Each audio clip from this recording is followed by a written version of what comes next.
Loyalam E-PAO tabiriba khudingmakpu Hitram Susmitana numidang E-PAO pizari. Andruna lebaki oina West Tourism Village tare.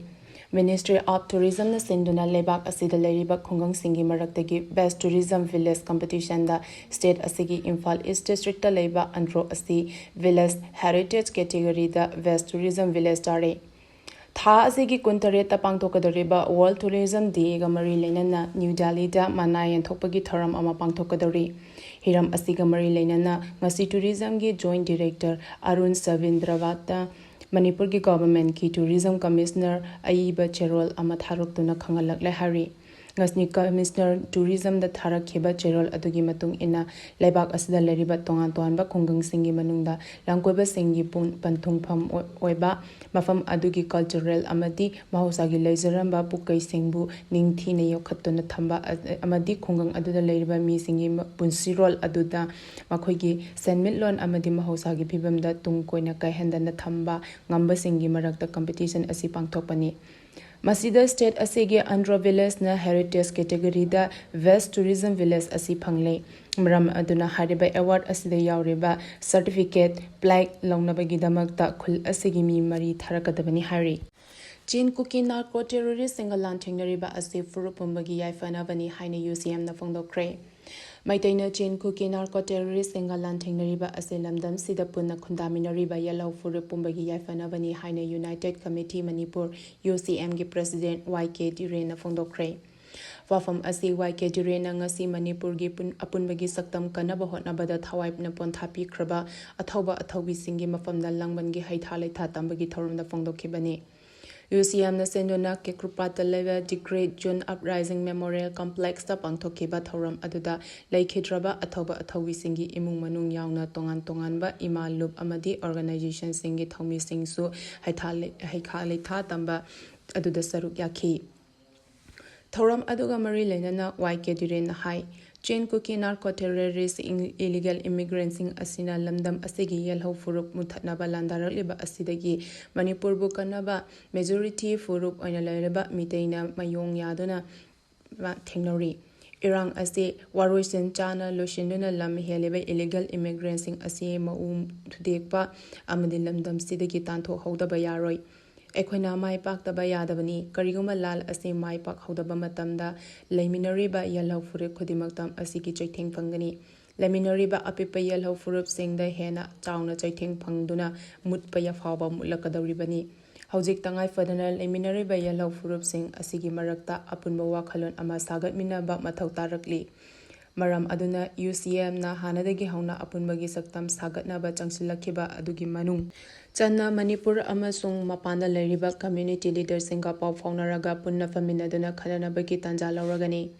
Loinana leriba isu asi wakhal taminabaga hona minabaga loinana isu asigi manung mapanda oirakadaba amadi pirakpa yaba safu sing adu khaminaminaduna Manipur kanaba chatliba tha asidagi hauraga changsilagani Mahakna makha takibada Manipur da leriba irang tangdulai tadaba fibam asi illegal immigrants amadi drug kamari leinaba hiramdagi thohalakpani haibasi Union Home Minister na fongdokchakre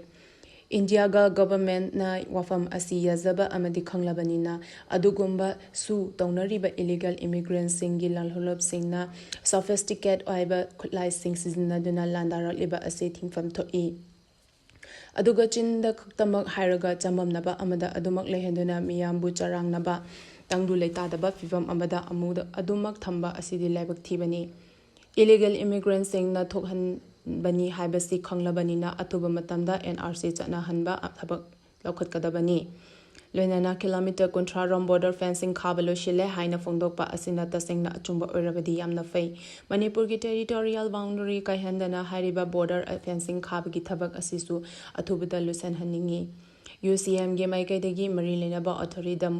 da memorandum pisilagani Manipur da leramba paramilitary force singi retired officers sing loktunaraga Manipur gi history amadi pak chawba territorial boundary gi matangda lana isilakpa Lairik Fongmana Chingba, Torakliba Singi Mataktasu UCM gi Maiketigi, legal gi oiba action lokat payaba lokat nabasu tanari.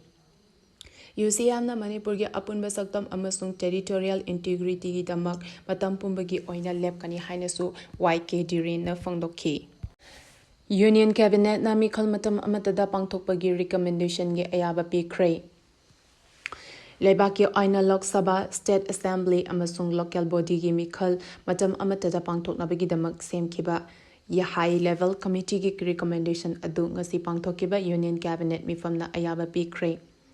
India gi hana gi President Ramnath Kovind Chairman oidana semkiba high level committee gi recommendation aduda Leibaki Aina mikhal asi tangkak ani thokna pangthoknaba recommend tawki.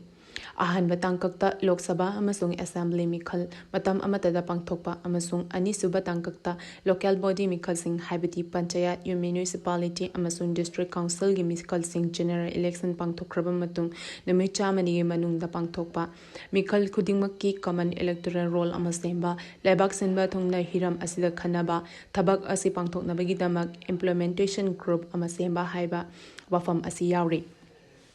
High level committee asina pikiba recommendation aduda India gi history da mikhal gi matam amatada pangthokiba chahi sing amasung mamangda semkiba committee singi report adusu palle. Recommendation aduda India gi oina ing lisingamaga chamapan yangkai mathoi amasung ing lisingamaga chamapan humputareta matam amatada mikhal pangthoki haina palle. Masigi mathakta Law Commission ne ing lising amaga chamapan nga marfudrama panda pikiba chamaga humtra suba report chahi mangadal Lok Sabha amasung Legislative Assembly mikhal matam amatada pangthokpa haiba wafam adu ningsingki. Masigi mathakta ing lising aniga traunga da semkiba Parliamentary Committee gi tarat humpudrama pansuba report ta pankhiba lebak asigi mikhal asi tangkak ani thokna pangthokpa mofam adusu ningsingki. India gi hanagi President Ramnath Kovind Chairman oiba committee asigi political party amasung expert singa pakthok chauthok na hiram asigi matangda khanaki. High level committee gi report asi https://ono.gov.in da mapung fana yengba yagani hari. High level committee recommendation aduda matam amatada mikhal tawnabagi damakta Lok Sabha natraga State Legislative Assembly asi India gi President na matam amatada dissolve tawba yai. Karigumba government amana chahi manga gi term sudringeida kairaba amasung amuk hana mikhal tawba mathau tarabati nauna semgadoriba government adu chahi manga gi term aduki lemhoriba saruk adu khaktama government oigani hairi. Hairiba ohongba asina constitution gi hanajigi lezariba basic structure aduda akaiba leheloi hari matam amatada mikhal pangthokpa asina mikhal gi damak sel chading tawba hanthahanba tana lebaki chaukhat thorang singi thabak sing thinda haleba asidesu ngakthokpa ngamgani haina su recommendation aduda palle. BDA personal konmanga jiribam gi law and order ngakpada report tawnaba thokiba order adu hantokpiyo. Tha asigi taratareta Manipur Police ki DGP na khangalapagi matung ina Imphal East ki SP K Mega Chandrana order ama thoktona Imphal East ki BDA personal kunmanga jiribam gi law and order ngakpada temporary oina SP jiribam da report tongna bathokiba report adu handopina ba Imphal East District BDA Welfare Association ni maikedi fongdorakli. Manipur Press Club ta ngasi pangthokiba pawmisinga unaba amada association gi president Sagol Samson jitna phongdokiba da thokliba order adu asibudi ikai khonnei Manipur da thokliba irang asida su BDF sing chingkhong chiya da ma thok pangthoktona lakli adum oinamak BDF personnel singda khusu khutlai gi oiba award pakaya levena red zone area singda ma thok pangthokpa da khudong sa da bakaya mayoknariba na red zone area that duty tawbada sokpa panba amadi siba naba thokpada BDF welfare fund dagi khaigatna ba senfam natana lenga ki maikaidagi lupa 10 fawa piba leitre. Manipur da leiriba BDF singi service policy fagat hanaba amasung pe hengat pinaba takna duna lakliba asisu thabak oina onthokpidre makhatana hauzik tha amada pel oina lising tara piriba asida BDF singna district Lana jiribam da duty tawbada imung manungda thengnahogudaba khudongsadaba sing yengbiraga thokleba order asi handokpinaba amadi BDF singda equipment suna pibinaba department gi pukning chingchinglatli. India government ke Ministry of Home Affairs ke wafam yaba ngamloi handokadabani haine UCM na phongdokre. Illegal migrants-sing maruoina kuki narco business-singna namna khundariba mafamsing matam khara fencing khakhiroi haina phongdoklakliba center gi karamba agenda no wafam asi yaba ngamloi haina UCM gi president YK Tirena phongdokhrei ngasi lamfe pata laiba UCM gi office ta pangthokpa paugi mafam amada wafam asi phongdoladuna mahakna makhatana hai Modi government ahum dasmik shenogi numit chamani farakpa asiga mari lenana union home minister na pikiba statement da Manipur da hauji thokliba conflict asigi haurakfam di illegal immigrant narco business to basing asina maram oiraga asigumba conflict asi ohelakpani haina media gi khuthang da phongdok khiba laikhrei adugumba phongdok khiba lairabam amadi hauji thokliba conflict asi illegal migrant mayam asi laklaga drug mafia narco business tawriba narco terroristing asina Manipur da changchilakpadagi conflict asigi haurafam maram amani haina phongdokpa lairaga kurki narco terroristing na changfam oi haina khangnariba mafamsing asi matam kharagi oina border fencing khaba lekhigani haina Indian government ke home affairs ki maikaidagi phongdorakliba wafam asi yamna laibak thibani Masi UCM na akan momong de yaning de amasi reject tawi isu asi India government na loishinge haina khallagadi hariba illegal migrants sing asina Ireland na changtuk changsin tawriba adugumba mafam sing adu hana fencing khadana karamba mafam da khaga dawriba no haibegi wahung amalak lei Wathak thoaliba hariba kanglu furup sing aduna changlakliba mafam sing aduda border fencing khaba leplaka karamba mafam da fencing khaba haugadoriba no maram asina hariba decision asi khudak ta tokadabani amasung border fencing asi atuba matamda khaba haugadabani conflict asi loishinaba India government na atubada hotnagadabani State government na su chay naba lairiba mafam sing asida border fencing khaba leplaka chay naba laitaba mafam sing dadi khana hotnagadabani haina su mahakna makhatana phongdokhe CRPF ke barrack sem sabalo shilaklei Manipur gi maru oiba district singda CRPF ki personal singna leinaba security barrack kaya sem sabalo shilaklei amadi mafong kharada personal singlai ba hore haina mukhya mantri nongthombam birena phongdokhrei